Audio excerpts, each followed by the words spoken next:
నమస్తే, welcome to Bharati TV. నేను బాపయ్య. బాబు గారు ప్లీజ్ కవితని టీడీపీలోకి తీసుకోండి అని చెప్పేసి ఈ వీడియోకి నేను ఒక టైటిల్ పెట్టాను.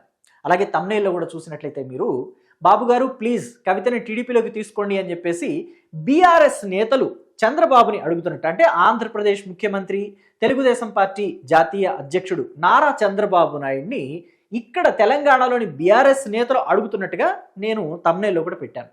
అసలు నిజానికి బీఆర్ఎస్ నేతలు కవితని తెలుగుదేశం పార్టీలోకి తీసుకోమని చంద్రబాబు నాయుడిని అడుగుతారా? ఒకవేళ అడిగితే కూడా ఎందుకు అలా అడుగుతారు? వాళ్ళు అడిగినంత మాత్రాన చంద్రబాబు నాయుడు తీసుకునే అవకాశం ఉంటుందా? కవిత ఎన్నాళ్ల నుంచో టీడీపీలోకి వెళ్ళాలని ప్రయత్నాలు చేస్తున్నారు. మరి ఈ రకంగా అయినా కవితకి టీడీపీలో ఎంట్రీ దొరుకుతుందా? ఈ డీటెయిల్స్ అన్నీ కూడా ఈ వీడియోలో ఎక్స్ప్లెయిన్ చేస్తాను. ఎక్కడా స్కిప్ చేయకుండా ఎండ్ వరకు చూడండి. అయితే ఫస్ట్ మనం కవిత గురించి మాట్లాడుకోవాలి. కవిత ఫారెన్లో ఉండేది. టీఆర్ఎస్ పార్టీ ఏర్పడిన అంటే 2000, 2001 ఆ టైంలో ఉన్నప్పుడు కవిత ఇక్కడ లేరు, అమెరికాలో ఉన్నారు. తెలంగాణ ఉద్యమం బాగా ఊపందుకుంటున్న టైంలో కవిత అమెరికా నుంచి ఇక్కడికి షిఫ్ట్ అయిపోయారు కంప్లీట్గా. తెలంగాణ సాధనలో ఆవిడ కూడా పాలు పంచుకున్నారు. అయితే టీఆర్ఎస్ పార్టీ నేతలు ఏం చెప్తారంటే తెలంగాణ సాధ్యపడింది అంటే అది కేసీఆర్ వల్లనే. కేసీఆర్ పిల్లలు తెలంగాణ కోసం పాటుపడ్డారు, కేసీఆర్ చావు నోట్లో తలబెట్టి తెలంగాణని సాధించారని చెప్పేసి టీఆర్ఎస్ పార్టీ వర్గం అంతా చెప్తుంది. కానీ ఇటు కాంగ్రెస్ పార్టీ అటు బీజేపీ నాయకులు ఏం చెప్తారంటే కేసీఆర్ చేసిందంతా దొంగ దీక్షలే, ఆయన పెరుగన్నం తిని తొంగున్నారు, అంటే తెలంగాణ రాష్ట్రాన్ని తెచ్చింది కేసీఆర్ కాదు, ఆత్మ బలిదానాలు చేసుకున్న విద్యార్థులు, విద్యార్థి లోకం, అలాగే ఓయూ విద్యార్థులు, అలాగే కార్మిక సంఘాలు, కార్మిక నేతలు కష్టపడితేనే, ఉద్యమాలు చేస్తేనే, రోడ్ల మీద వంటవార్పులు చేస్తేనే వచ్చింది, రోడ్ల మీదే అన్నం కలుపుకుని తిన్నారు, కంచాలు అరిటాకులు కూడా లేకుండా నేల మీద అన్నం కలుపుకుని తిని నిరసన దీక్షలు చేపట్టి తెలంగాణని సాధించారు అంటారు. మొత్తానికి ఎవరు కష్టపడినా తెలంగాణ రాష్ట్రం అయితే వచ్చింది. క్రెడిట్ కేసీఆర్ తీసుకున్నారా లేదా క్రెడిట్ నిజంగానే కేసీఆర్దా ఆ విషయం కూడా పక్కన పెట్టేస్తే ఫస్ట్ టైం తెలంగాణ రాష్ట్రం ఏర్పడినప్పుడు తొలి ముఖ్యమంత్రిగా కేసీఆర్ అయ్యారు. ఆ టైంలో కవిత ఎంపీగా గెలిచారు నిజామాబాద్ నుంచి. ఇక తర్వాత 2018 ఎన్నికలకు వచ్చేసరికి కవితకి టికెట్ ఇస్తే నిజామాబాద్లో ఆవిడ ఓడిపోయారు. అయితే ఇప్పుడు కవిత ఆరోపించేది ఏంటంటే తనని ఓడించింది కూడా టీఆర్ఎస్, అంటే ఇప్పుడు బీఆర్ఎస్ అప్పుడు టీఆర్ఎస్గా ఉన్న నేతలే, సొంత పార్టీ నేతలే ఆవిడని ఓడించారు అంటారు. అయితే మరి ఆవిడ కూడా ఆర్థికంగా స్థిరపడాలి కాబట్టి వ్యాపారాలు చేసుకునే ప్రయత్నంలో ఆవిడ లిక్కర్ వ్యాపారంలోకి దిగారు. అయితే ఈ లిక్కర్ వ్యాపారం అనేది కుంభకోణం, ఇది ఒక స్కామ్ అని చెప్పేసి కేంద్రంలో ఉన్న ప్రభుత్వం కనుగొంది. అయితే వాళ్ళు టార్గెట్ అయితే కవిత కాదు. ఫస్ట్ వాళ్ళ టార్గెట్ అసలు కవిత కానే కాదు. వాళ్ళ టార్గెట్ ఎవరు అంటే కేజ్రీవాల్, ఢిల్లీ ముఖ్యమంత్రి. సో ఆమ్ ఆద్మీ పార్టీని గద్దె దించాలి అని చెప్పేసి వాళ్ళు ఏ అక్రమాలు చేశారా అని చెప్పేసి బీజేపీ వెతికితే వాళ్ళకంట లిక్కర్ స్కామ్ పడింది. దాంట్లో కవిత కూడా ఇన్వాల్వ్ అయి ఉన్నారు. మరి కీలక పాత్ర పోషించారు కాబట్టి ఆ లిక్కర్ స్కామ్ విషయంలో ఆవిడ్ని అరెస్టు చేయక తప్పలేదు. కవిత అరెస్ట్ అయితే తీహార్ జైల్లో ఉన్నారు. తీహార్ జైల్లో ఉన్న కవితని బయటకు తీసుకురావడానికి అటు హరీష్ రావు, కేటీఆర్ బాగా కష్టపడ్డారు. మొత్తం మీద కొన్నాళ్ల పాటు జైల్లో ఉన్న తర్వాత కవిత రిలీజ్ అయ్యారు.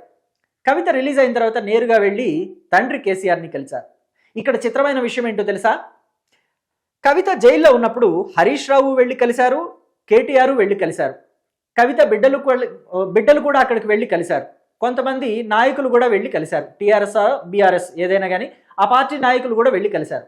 కానీ ఒక్కసారి కూడా కేసీఆర్ తీహార్ జైలుకి వెళ్ళి కవితని కలిసింది లేదు. కనీసం ప్రెస్ మీట్ అయినా పెట్టి నా బిడ్డను అన్యాయంగా అరెస్ట్ చేశారు, బీజేపీ రాజకీయ చదరంగంలో నా బిడ్డని బలి చేసింది, రాజకీయ కక్ష సాధింపుల కోసం నా బిడ్డని బలి చేసింది అని చెప్పేసి ఒక్క 2 స్టేట్మెంట్లు, ఈ 2 మాటలైనా ప్రెస్ మీట్ పెట్టి కేసీఆర్ మాట్లాడతారేమో అని చెప్పేసి కవిత చాలా ఆశగా ఆతృతగా ఎదురు చూసింది. కానీ కేసీఆర్ ఎక్కడా కూడా తన బిడ్డ మీద రాజకీయ కక్ష సాధింపులు జరిగాయి, తన బిడ్డని అన్యాయంగా అరెస్టు చేశారని చెప్పేసి ఒక్కసారి కూడా మాట్లాడలేదు. పైగా కవిత మీద సొంత పార్టీ నేతలే వ్యతిరేకతను వ్యక్తం చేశారు. కవిత లిక్కర్ స్కామ్లో ఇరుక్కుంది మీ బీఆర్ఎస్ పార్టీ అధ్యక్షుడి సొంత కూతురు, బ్లడ్ రిలేషన్, నెత్తురు పంచుకు పుట్టిన కూతురు అవినీతి చేసి జైలు పాలైందని అందరూ ఎద్దేవా చేస్తున్నారు. మనం కవితను దూరంగా పెట్టకపోతే పార్టీ నిలబడటం కష్టం అని చెప్పేసి చాలా మంది చెప్పడం వల్ల ఏమో మరి ఇంటర్నల్గా కుటుంబ సభ్యులే చెప్పారో ఏమో తెలియదు, కానీ కేసీఆర్ కవితను దూరం పెడుతూ వచ్చారు. ఆవిడ జైలు నుంచి రిలీజ్ అయిన తర్వాత ఎక్కడా కూడా కవితకి బీఆర్ఎస్ పార్టీలో ఆ స్థాయిలో ఇంపార్టెన్స్ రాలేదు. ఇంపార్టెన్స్ రాకపోవటం వల్ల ఆవిడే స్వయంగా రంగంలోకి దిగారు. ఇదిగోండి తెలంగాణ జాగృతి అని చెప్పేసి అప్పట్లో బీఆర్ఎస్ పార్టీ అంటే టీఆర్ఎస్ పార్టీ ఆవిర్భవించిన కొత్తలో ఈవిడ అమెరికా నుంచి వచ్చిన కొత్తలో తెలంగాణ జాగృతి అనే సంస్థ పేరిట ఆవిడ తెలంగాణ సంస్కృతి సాంప్రదాయాలకి సంబంధించి అన్ని అవేర్నెస్ కార్యక్రమాలు చేపడుతూ ఉండేవాళ్ళు కదా. అంటే ఎగ్జాంపుల్ చెప్పాలంటే బతుకమ్మకి సంబంధించి ఆవిడ ఎన్ని పెద్ద పెద్ద కార్యక్రమాలు చేశారో మనం మాటల్లో చెప్పలేం. సో అదే తెలంగాణ జాగృతిని ఇప్పుడు తలకెత్తుకున్నారు. ఆ పేరుతోటే కండువాలని భుజాన వేసుకుని ఆవిడ ఊరూరా తిరగటం మొదలుపెట్టారు. ప్రభుత్వం అంటే గతంలో బీఆర్ఎస్ పార్టీ ప్రభుత్వం ఉన్నా కానీ బీసీలకు ఎక్కడో అన్యాయం జరిగింది, ఆ బీసీల నినాదమే ఇప్పుడు నన్ను కాపాడుతుంది అనుకున్నారో ఏమో, బీసీ నినాదాన్ని కూడా తలకెత్తుకున్నారు కవిత. సో ఇదంతా కూడా బీఆర్ఎస్ పార్టీ నేతలకి ముఖ్యంగా కేటీఆర్కి, హరీష్ రావుకి, కేసీఆర్కి అందరికీ కూడా కంటగింపుగా మారింది. ఎందుకంటే కేటీఆర్ని, హరీష్ రావుని కవిత ఎక్కువగా టార్గెట్ చేయటం మొదలుపెట్టారు తన ప్రసంగాల్లో. సో తనకి ఎక్కడా కూడా ఇంపార్టెన్స్ ఇవ్వట్లేదు అన్నట్టుగా నర్మగర్భంగా చెప్తూ వచ్చారు. అవి బీఆర్ఎస్ పార్టీ నేతల్ని ఇబ్బందులకు గురి చేస్తున్నాయి. ఎట్టకేలకు బీఆర్ఎస్ పార్టీ తనకు తానుగా కవితని బయటకు పంపించేలాగా కవిత మాటల యుద్ధం మొదలుపెట్టారు. ఎట్టకేలకు ఆవిడ ప్రయత్నం ఫలించింది. బీఆర్ఎస్ పార్టీ ఆవిడని సస్పెండ్ చేసింది, బయటకు పంపించేసింది. బయటకు పంపించేసిన తర్వాత ఆవిడ సొంతగా పార్టీ పెట్టుకున్న తర్వాత నుంచి హరీష్ రావుకి, కేటీఆర్కి చుక్కలు చూపించడం మొదలుపెట్టారు. హరీష్ రావునైతే తన వల్లే కాళేశ్వరంలో అవినీతి జరిగింది, తన ధనదాహం అలాగే సంతోష్ రావు ధనదాహం వల్లే కాళేశ్వరంలో అవినీతి జరిగింది, అది కేసీఆర్కి తెలియదు అంటారు. అంటే కేసీఆర్కి తెలియకుండా జరిగిందంటే ఆయన కళ్ళకి గంతలు కట్టారనా, ఆయనకి పరిపాలనా సమర్థత లేదనా కవిత ఉద్దేశం. ఏదన్నా కానీ కేసీఆర్ని ఇండైరెక్ట్గా ఇరికించారు, హరీష్ రావుని, సంతోష్ రావుని డైరెక్ట్గానే ఇరికించేశారు. ఇక ఫోన్ ట్యాపింగ్ విషయానికి వద్దాం. ఈ ఫోన్ ట్యాపింగ్ విషయంలో అయితే తోడబుట్టిన చెల్లిని నా ఫోన్నే ట్యాప్ చేయించారు. అంటే బీఆర్ఎస్ హయాంలో కేసీఆర్ పాలనలో నా ఫోన్ ట్యాప్ అయింది, నా భర్త ఫోన్ కూడా ట్యాప్ అయింది. ఇదే కేటీఆర్ భార్య ఫోన్ ట్యాప్ అయితే కేటీఆర్ ఊరుకునేవాడా, కేటీఆర్ సహించేవాడా? కేటీఆర్ భార్య శైలిమా ఫోన్ని కూడా ట్యాప్ చేస్తే ఆయన ఇంతే ఉదాసీనంగా వ్యవహరించేవాడా అని చెప్పేసి కవిత మాట్లాడిన మాటలు ఎంత సెన్సేషన్ని క్రియేట్ చేశాయో మనకి ఈజీగా అర్థమైపోతుంది.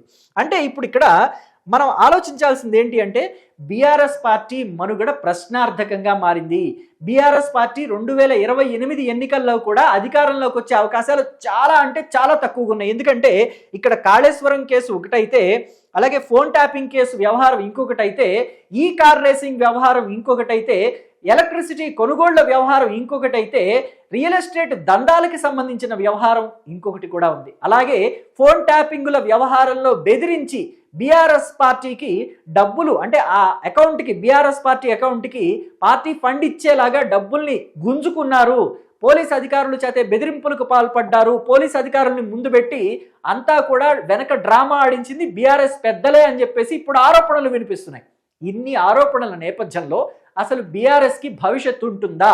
బీఆర్ఎస్ని నమ్మి భవిష్యత్తులో ప్రజలు ఓట్లేస్తారా? తెలంగాణ ప్రజలు బీఆర్ఎస్ని ఆదరిస్తారా అంటే ఒక పెద్ద క్వశ్చన్ మార్కే మిగులుతోంది. సో కాబట్టి బీఆర్ఎస్లో ఉన్న ముఖ్యమైన నేతలు ఎవరు ఉన్నారో వాళ్ళంతా కూడా ఒకప్పుడు చూస్తే తెలుగుదేశం పార్టీ నుంచి వెళ్ళిన వాళ్ళే. ఆ ముఖ్యమైన నేతలు దాదాపుగా ఒక డజన్ మంది పైనే ఉన్నారు. సో లిస్టు చదువుకుంటే చాలా పెద్దదే ఉంటుంది. సో ఇప్పుడు బ్యాక్ ఎండ్లో వాళ్ళంతా ఏం చేస్తున్నారంటే కవితని ముందు పెట్టి అంటే తెలంగాణలో టీడీపీని మళ్ళీ పునర్నిర్మించుకోవాలి, అందుకు మనకి కీలకమైన నేత ఎవరైనా ఉండాలి. సో బాగా ఫేస్ అంతా కూడా తెలిసి అందరికీ తెలిసిన వ్యక్తి అయి ఉండాలి, వార్తల్లో వ్యక్తి అయి ఉండాలి. అలాంటి వ్యక్తి కనుక ప్రజాదరణ కూడా ఉన్న వ్యక్తి కనుక తెలంగాణ తెలుగుదేశం పార్టీ చీఫ్గా ఉంటే తెలుగుదేశం పార్టీ ఈజీగా రైజ్ అవుతుంది. గతంలో తెలుగుదేశం పార్టీకి తెలంగాణలో బీసీల అండ ఉంది, ఇప్పుడు కూడా ఉంది. కానీ సరైన నాయకత్వం, లీడ్ చేసే నాయకుడు లేకపోవటం వల్ల నిస్తేజంగా ఉంది తెలుగుదేశం పార్టీ క్యాడర్ అంతా, తెలంగాణలో తెలుగుదేశం పార్టీ క్యాడర్ అంతా. ముఖ్యంగా చూసుకుంటే 2014 ఎన్నికల్లో ఇక్కడ అసలు తెలుగుదేశం పార్టీకి అంత పట్టు లేకపోయినా కానీ ఆ టైంలో 2014లో అంటే కేసీఆర్ హవా, తెలంగాణ తెచ్చిందే కేసీఆర్, అంటే తెలంగాణ కోసం చావు నోట్లో తలబెట్టి పోరాడిందే కేసీఆర్ అని చెప్పుకుంటున్న రోజుల్లో కూడా తెలంగాణలో 15 సీట్లు వచ్చాయి తెలుగుదేశం పార్టీకి. ఆ తర్వాత ఇక్కడ 2018లో కూడా కొన్ని సీట్లు వచ్చాయి. వాటన్నిటినీ కూడా తెలుగుదేశం పార్టీలో గెలిచిన వాళ్ళందరినీ కూడా బీఆర్ఎస్లోకి తీసేసుకుని టీడీఎల్పీని బీఆర్ఎస్లో విలీనం చేసుకున్నారు. మొత్తం అంతా కూడా ఎలా తీసుకున్నారా ఏంటా, బెదిరించారా అనేది ఫోన్ ట్యాపింగ్ల వ్యవహారాన్ని ఏ స్థాయిలో వాడారనేది కూడా ఇంకొకసారి ఇక్కడ ప్రస్తావనలోకి వస్తుంది అనుకోండి, అది వేరే విషయం. కాబట్టి ఇప్పుడు బీఆర్ఎస్కి అవే శాపాలుగా, ఆ పాపాలే శాపాలుగా చుట్టుకుంటున్నాయి. బీఆర్ఎస్ పార్టీ ప్రశ్నార్థకంగా మారుతుంది, మనుగడ కూడా ప్రశ్నార్థకంగా మారుతుంది. కాబట్టి ఇప్పుడు వీళ్ళ రాజకీయ మనుగడ ఇబ్బందుల్లోకి పడకూడదు అని అంటే కనుక వాళ్ళంతా తెలుగుదేశం పార్టీని ఆశ్రయించాలి. వీళ్ళంతా కాంగ్రెస్లోకి వెళ్ళలేరు.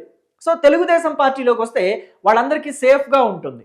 సో వాళ్ళ రాజకీయ మనుగడ కూడా కొంత ఇబ్బంది లేకుండా సాఫీగా సాగుతుంది. అందుకనే బీఆర్ఎస్లో ఉన్న ఆ డజనుకు పైగా తెలుగుదేశం పార్టీ నేతలు ఎవరైతే ఉన్నారో, తెలుగుదేశం పార్టీ నుంచే కదా వాళ్ళంతా గతంలో బీఆర్ఎస్లోకి వెళ్ళింది. ఈవెన్ కేసీఆర్ కూడా 2000 సంవత్సరం వరకు టీడీపీలోనే ఉన్నారు. మంత్రి పదవి ఇవ్వలేదనే ఆయన టీడీపీని వదిలి టీఆర్ఎస్ అని ఒక పార్టీ పెట్టుకున్నారు. సో కాబట్టి కేసీఆర్తో సహా చూస్తే అందరూ టీడీపీ వాళ్లే. అయితే ఇప్పుడు మాత్రం బీఆర్ఎస్లో కొంతమంది టీడీపీ నేతలు చంద్రబాబు నాయుడికి రాయబారాలు చేస్తున్నారట. కవితని దయచేసి టీడీపీలోకి తీసుకోండి, ఆవిడ్ని టీడీపీ చీఫ్గా చేస్తే బీసీ నినాదంతో మేమంతా కూడా టీడీపీలోకి వచ్చేస్తాము. గతంలో టీడీపీకి ఎంతటి ఆదరణ ఉంది, తెలంగాణలో ఎంత పట్టుంది అనేది మీకు తెలుసు చంద్రబాబు గారు. సో అసలు తెలంగాణలోనే పుట్టింది తెలుగుదేశం పార్టీ, ఆంధ్రాకి సంబంధించిన పార్టీ అని బీఆర్ఎస్ నేతలంతా నింద వేయాలని చూస్తున్నారు. కానీ తెలుగుదేశం పార్టీ మీద, తెలుగుదేశం పార్టీ పురుడు పోసుకుందే తెలంగాణ నడిబొడ్డున, తెలంగాణలోనే హైదరాబాద్లో.